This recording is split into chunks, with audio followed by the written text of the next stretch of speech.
السلام علیکم ورحمۃ اللہ وبرکاتہ۔ بسم اللہ الرحمن الرحیم۔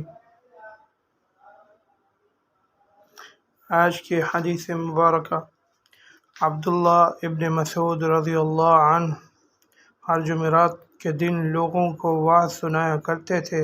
ایک آدمی نے ان سے کہا، اے ابو عبد الرحمن، میں چاہتا ہوں کہ تم ہمیں ہر روز وعظ سنایا کرو۔ انہوں نے فرمایا، تو سن لو کہ مجھے اس امر سے کوئی چیز مانع ہے تو یہ کہ میں یہ بات پسند نہیں کرتا کہ کہیں تم تنگ نہ ہو جاؤ، اور میں وعظ میں تمہاری فرصت کا وقت تلاش کیا کرتا ہوں، جیسا کہ رسول اللہ صلی اللہ علیہ وسلم اس خیال سے کہ ہم کبیدہ خاطر نہ ہو جائیں، وعظ کے لیے ہمارے اوقات فرصت کا خیال رکھتے تھے۔ صحیح بخاری حدیث نمبر 70۔ وہ خطبہ میں فرما رہے تھے کہ میں نے رسول اللہ صلی اللہ علیہ وسلم کو یہ فرماتے ہوئے سنا کہ جس شخص کے ساتھ اللہ تعالیٰ بھلائی کا ارادہ کرے اسے دین کی سمجھ عنایت فرما دیتا ہے، اور میں تو محض تقسیم کرنے والا ہوں، دینے والا تو اللہ ہی ہے، اور یہ امت ہمیشہ اللہ کے حکم پر قائم رہے گی، اور جو شخص ان کی مخالفت کرے گا انہیں نقصان نہیں پہنچا سکے گا، یہاں تک کہ اللہ کا حکم قیامت آ جائے اور یہ عالم فنا ہو جائے۔ صحیح بخاری حدیث نمبر 71۔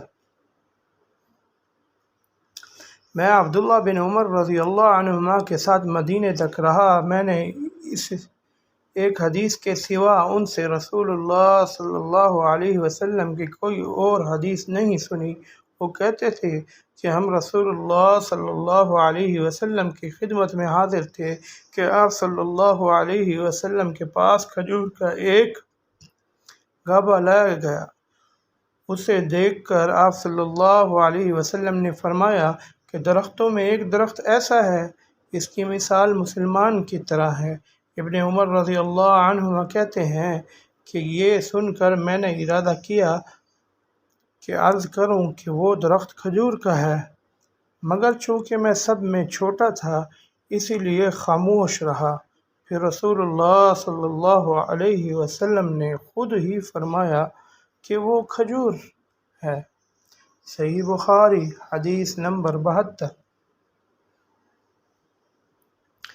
رسول اللہ صلی اللہ علیہ وسلم کا ارشاد ہے کہ حسد صرف دو باتوں میں جائز ہے، ایک تو اس شخص کے بارے میں جسے اللہ نے دولت دی ہو اور وہ اس دولت کو راہ حق میں خرچ کرنے پر بھی قدرت رکھتا ہو، اور ایک اس شخص کے بارے میں جسے اللہ حکمت کی دولت سے نوازا اور وہ اس کے ذریعے سے فیصلہ کرتا ہو اور لوگوں کو اس حکمت کی تعلیم دیتا ہو۔ صحیح بخاری حدیث نمبر 73۔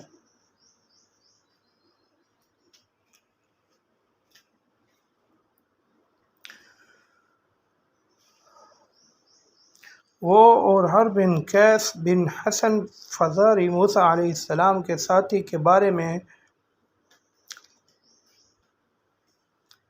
ابن عباس رضی اللہ عنہما نے فرمایا کہ وہ خضر علیہ السلام تھے، پھر ان کے پاس سے ابی بن کعب گزرے تو عبداللہ بن عباس رضی اللہ عنہما نے انہیں بلایا اور کہا، میں اور میرے یہ رفیق موسیٰ علیہ السلام کے اس ساتھی کے بارے میں بحث کر رہے ہیں جس سے انہوں نے ملاقات چاہی تھی، کیا آپ نے رسول اللہ صلی اللہ علیہ وسلم سے اس کے بارے میں کچھ ذکر سنا ہے؟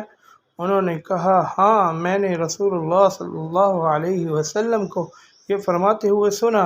ایک دن موسیٰ بنی اسرائیل کی ایک جماعت میں بیٹھے ہوئے تھے کہ اتنے میں ایک شخص آیا اور اس نے آپ سے پوچھا، کیا آپ جانتے ہیں کہ دنیا میں کوئی آپ سے بھی بڑھ کر عالم موجود ہے؟ موسیٰ علیہ السلام نے فرمایا، نہیں۔ اس پر اللہ تعالیٰ نے موسیٰ علیہ السلام کے پاس وحی بھیجی کہ ہاں، ہمارا بندہ خضر ہے جس کا علم تم سے زیادہ ہے۔ موسیٰ علیہ السلام نے اللہ سے دریافت کیا کہ خضر علیہ السلام سے ملنے کی کیا صورت ہے؟ اللہ تعالیٰ نے ایک مچھلی کو ان سے ملاقات کی علامت قرار دیا اور ان سے کہہ دیا کہ جب تم اس مچھلی کو گم کر دو تو واپس لوٹ جاؤ، تب خضر سے تمہاری ملاقات ہوگی۔ تب موسیٰ علیہ السلام چلے اور دریا میں مچھلی کی علامت تلاش کرتے رہے۔ اس وقت ان کے ساتھی نے کہا، جب ہم پتھر کے پاس تھے کیا آپ نے دیکھا تھا؟ میں اس وقت مچھلی کا کہنا بھول گیا اور شیطان ہی نے مجھے اس کا ذکر بھلا دیا۔ موسیٰ علیہ السلام نے کہا، اسی مقام کی ہمیں تلاش تھی۔ تب وہ اپنے نشانات قدم پر پچھلے پاؤں باتیں کرتے ہوئے لوٹے۔ وہاں انہوں نے خضر علیہ السلام کو پایا۔ پھر ان کا وہی قصہ ہے جو اللہ نے اپنی کتاب قرآن میں بیان کیا ہے۔ صحیح بخاری حدیث نمبر 74۔ ایک مرتبہ رسول اللہ صلی اللہ علیہ وسلم نے مجھے سینے سے لگا لیا اور دعا دیتے ہوئے فرمایا کہ اے اللہ اس علم کی کتاب قرآن عطا فرمائے۔ صحیح بخاری حدیث نمبر 75۔